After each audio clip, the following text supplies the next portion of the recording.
Hey there! I am coming to you today with a really sexy topic.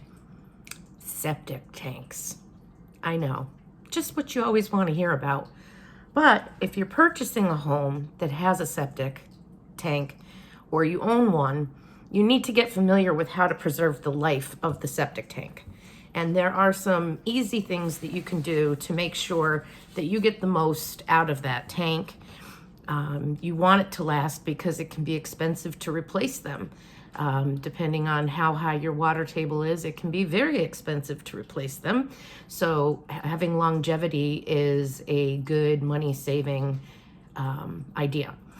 So the first thing is to remember to inspect and pump the system frequently.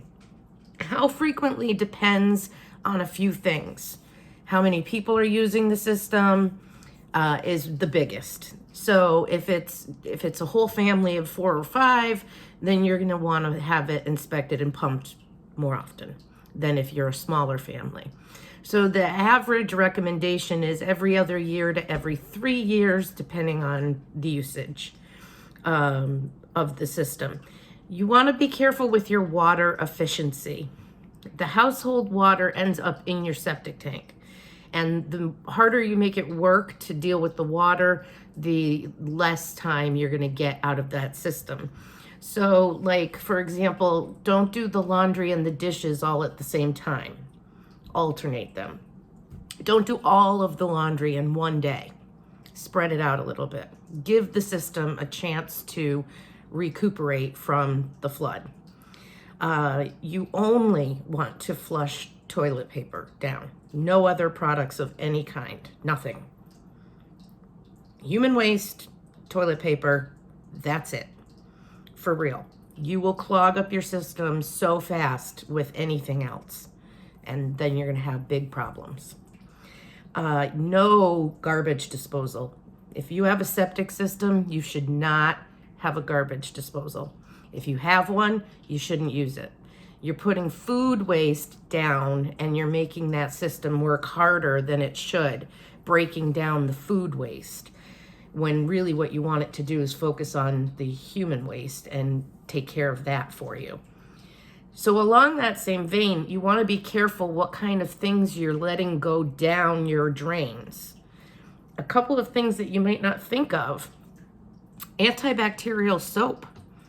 Now, I know it's COVID and everybody's like, wash your hands, wash your hands. The antibacterial soap will go into the system and it will kill the bacteria that you need to break everything down.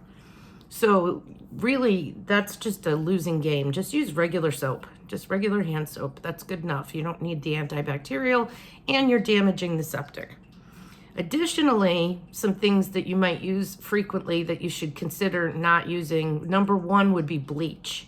And that's for the same reason as the antibacterial soap.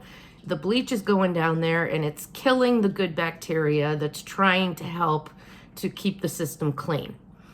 A number of other household products that may or may not contain bleach are not good for the system either, including toilet bowl cleaners, household cleaners, paint.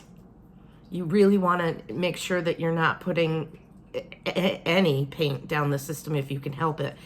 All of those things corrode the ecosystem of the septic.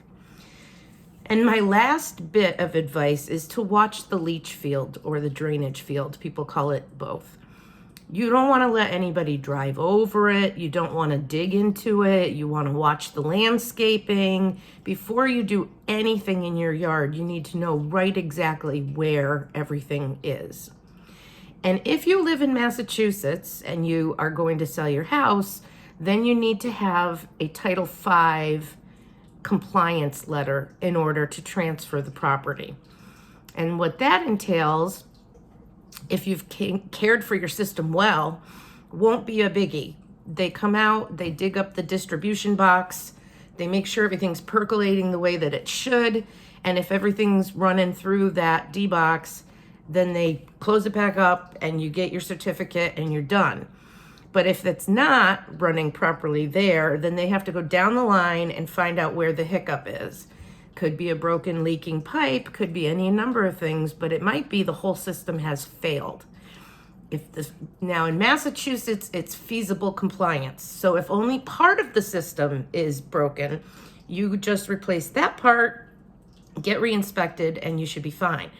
But if the whole system fails, then you're looking at, you can't move unless you replace it. And a new system can run anywhere from $10,000 to $30,000 depending.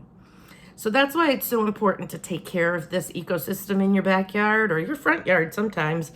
And to consider, if you've never had a septic system, to consider that as part of your home ownership package.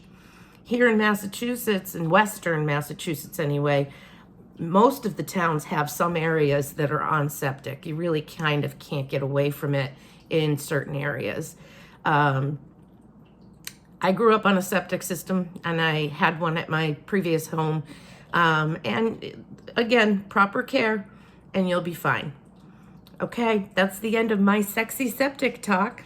Let me know if you have any questions or if I can be of assistance in any way. Have a great day.